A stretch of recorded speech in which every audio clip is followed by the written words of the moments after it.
ॐ अश्विनायज्वरीरिषोऽत्रवत्पाणि शुभस्पति कुरु भुजाचनस्य तम् ॐ अश्विनायज्वरीरिषोऽत्रवत्पाणि शुभस्पति कुरु भुजाचनस्य तम्।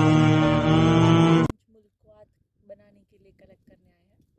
मेरा नाम आरती चंदे, मैं कच्छ से हूँ। मैंने एमडी किया है केसी।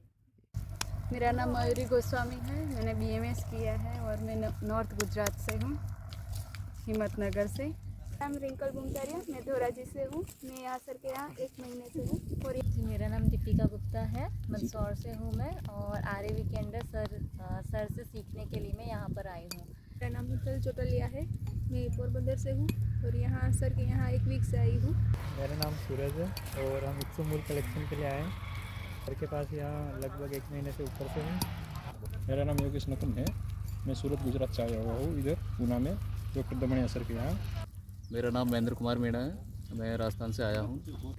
मेरा नाम निधि पटेल है, आप यहाँ राजस्थान से हूँ। मैं यहाँ पे सर के पास में आरएवी स्टूडेंट हूँ। हेलो, मेरा नाम डॉक्टर पारुल है और मैं अहमदाबाद से आई हूँ। मैं आरएवी स्टूडेंट। मेरा नाम डॉक्टर पूजा रघुवंशी है। हेलो, मैं हूँ वैद्य प्रतिभा रावत। मैं यहाँ सर के यहाँ जनवरी 10 से हूँ। लगभग 2 महीने मुझे हो चुके और मैं सर के अंडर सीख रही हूँ। और हर बार की तरह इस बार भी हम सरप्राइज़ ड्रग साइट पर आए कलेक्शन के लिए। और आज की हमारी साइट है इक्षुमूल। नमस्कार, मैं वैद्य नितिन मुकेश, मैं उत्तराखंड नैनीताल से आया हूँ। तो मैं यहाँ आया और मैं यहाँ काफ़ी कलेक्शन में जाता हूँ और आज भी मैं कलेक्शन में आया हूँ इश्यू द मूल के कलेक्शन के लिए, जो हम त्रिन पंचमूल में यूज़ करेंगे। अभी हम बस सर के साथ ही हैं। आज हमें सौभाग्य मिला जो सर हमारे साथ आए हैं कलेक्शन में। तो आइए हम सर से कुछ सवाल पूछते हैं। नमस्ते सर।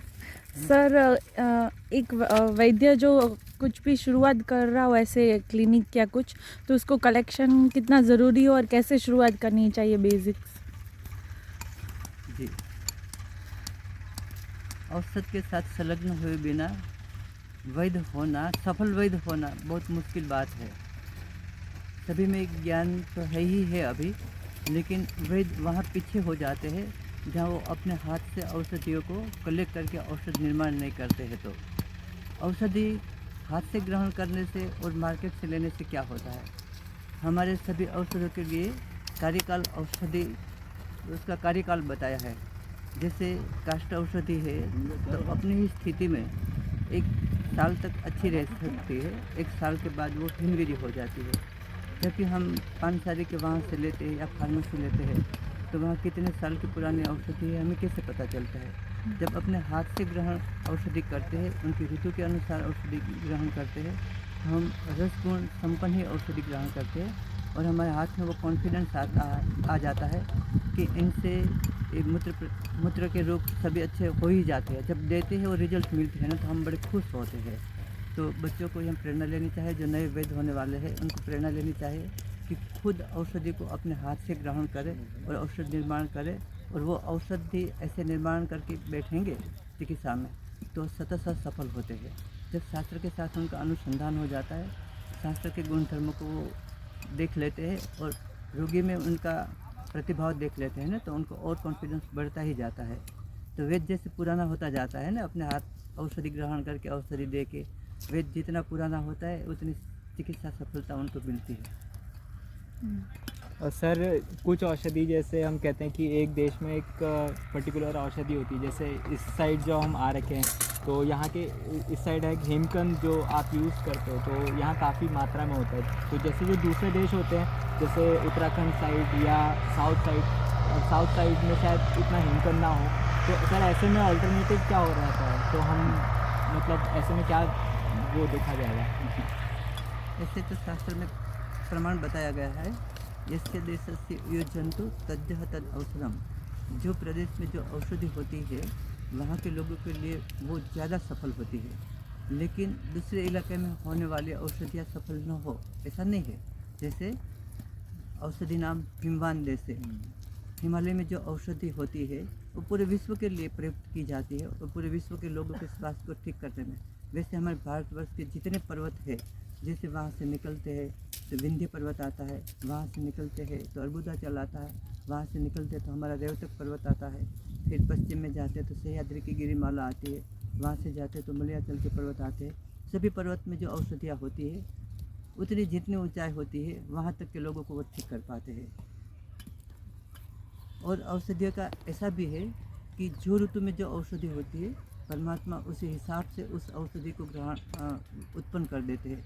मान लीजिए कि अभी वसंत ऋतु चल रहा है तो अभी कंटकारी बहुत होती है, तो अभी कफज व्याधियाँ भी बहुत होती है।